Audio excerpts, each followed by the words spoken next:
नमस्कार किसान साथियों, एसआरजे किसान यूट्यूब चैनल पे आप सभी का स्वागत है। किसान साथी, आज की वीडियो में हम चर्चा करेंगे कि जब हम गेहूं में तीसरा पानी लगाते हैं, यानी गेहूं की हम जब तीसरी सिंचाई करते हैं, तो ऐसी अवस्था में हमें कौन कौन सी सावधानियां बरतनी होती है, हमें कौन कौन सी खादों का इस्तेमाल करना चाहिए, हम गेहूँ में पैदावार बढ़ाने के लिए क्या कर सकते हैं। किसान साथियों, अभी वो अवस्था है, अगर आप थोड़ा सा भी सावधानी नहीं बरतेंगे, अगर आप थोड़ा सा भी ढिलवाई कर देंगे तो उत्पादन में कमी आ जाती है, और अगर आप थोड़ा सा ध्यान दे देंगे तो आपके उत्पादन में यहाँ पे बढ़ोतरी हो सकती है।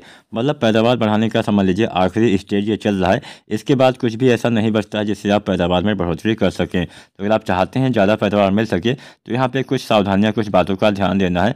सबसे पहले जानते हैं तीसरी सिंचाई के बारे में। तीसरा पानी कब लगाना होता है। किसान साथियों, गेहूँ में तीसरा पानी लगभग 70 दिन के आसपास आपको लगाना होता है। ये अवस्था काफ़ी अच्छी होती है। पहला पानी 21 से 25 दिन पे, दूसरा पानी 40 से 45 दिन पे, और तीसरा पानी हम यहाँ पे किसान साथियों लगभग 65 से 70 दिन के आसपास लगा देते हैं। मान लीजिए थोड़ा सा नमी है तो आप 75 दिन तक भी लगा सकते हैं। तो सबसे पहले तीसरा पानी लगाना है। उसके बाद में तीसरे पानी पे कई बार देखा गया है कि जब आपकी फसल 70, 75 या 65 दिन की होती है तब आपकी फसल में पीलापन आ जाता है। तो सबसे पहले यहाँ पे आपको ध्यान रखना है कि आपकी फसल में इस अवस्था में पीलापन बिल्कुल भी नहीं आना चाहिए। मतलब नाइट्रोजन की कमी हो जाएगी तो आपकी फसल में भोजन बनाने की प्रक्रिया अच्छे से नहीं हो पाती है, प्रकाश संश्लेषण प्रक्रिया अच्छे से नहीं होती है, जिससे पौधे सही मात्रा में अच्छे से विकास नहीं कर पाते हैं, भोजन नहीं बना पाते हैं। तो यहाँ पे सबसे पहले तो आपको दूर करना है आपकी फसल में पीलापन, और पीलापन दूर करने के लिए बहुत ज़्यादा आपको कुछ नहीं करना है। यहाँ पे आपको सीधा सीधा यूरिया का छिड़काव कर देना है, स्प्रे कर देना है। यहाँ पे मिट्टी में आपको यूरिया नहीं डालना है। क्यों नहीं डालना है?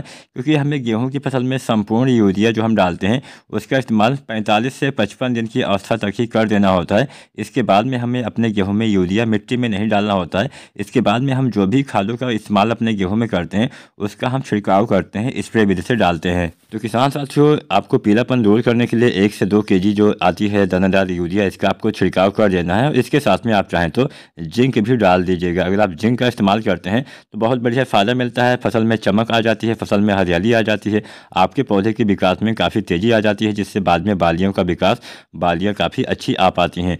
तो अगर आपने अभी तक जिंक का इस्तेमाल नहीं किया हुआ तो भी आप जिंक डाल सकते हैं। अगर आपने अभी तक जिंक का इस्तेमाल किया हुआ है, इस अवस्था में कई बार देखा गया है कि जो रेतीली मिट्टी होती है वहाँ पे जिंक की कमी हो जाती है। तो ऐसी कंडीशन में भी आप जिंक डाल सकते हैं, जिंक का आप छिड़काव स्प्रे कर सकते हैं। तो जो 33% वाली जिंक आती है इसकी आपको लगभग 700 ग्राम मात्रा प्रति एकड़ के हिसाब से यूज़ करना है। या फिर जो 21% वाली जिंक आती है इसकी आपको 1 kg मात्रा प्रति एकड़ के हिसाब से यूज़ करना है। या फिर एक जिंक आती है 12% वाले, जिसको हम चिलेटेड जिंक बोलते हैं, लिटिया जिंक। तो आपको चिलेटेड जिंक डालना है लगभग 125 से 150 ग्राम प्रति एकड़ के हिसाब से। तो तीनों में से कोई एक जिंक आपको डालना है। और इसके साथ में 1 से 2 केजी अगर आप यूरिया का इस्तेमाल कर देते हैं, आपकी फसल में पीलापन दूर हो जाएगा, आपकी फसल में हरियाली आएगी, चमक आ जाएगी। इसके बाद में गबोट अवस्था आ जाती है। तो गबोट अवस्था में कुछ ज़्यादा नहीं करना होता है, बस आपको सावधानी यही बरतनी है कि आपको सिंचाई समय समय से करते रहना है, मिट्टी में नमी होनी चाहिए। इसके साथ साथ गबोट अवस्था में आपको NPK डालना होता है 05234। इसमें 52% फास्फोरस, 34% पोटेशियम पाया जाता है। इसके इस्तेमाल से बालियों का विकास अच्छे से होता है, बालियों का निर्माण अच्छे से हो पाता है, बालियों में मोटाई बढ़ती है, बालियों में वजनाई आती है, बालियों की लंबाई बढ़ती है।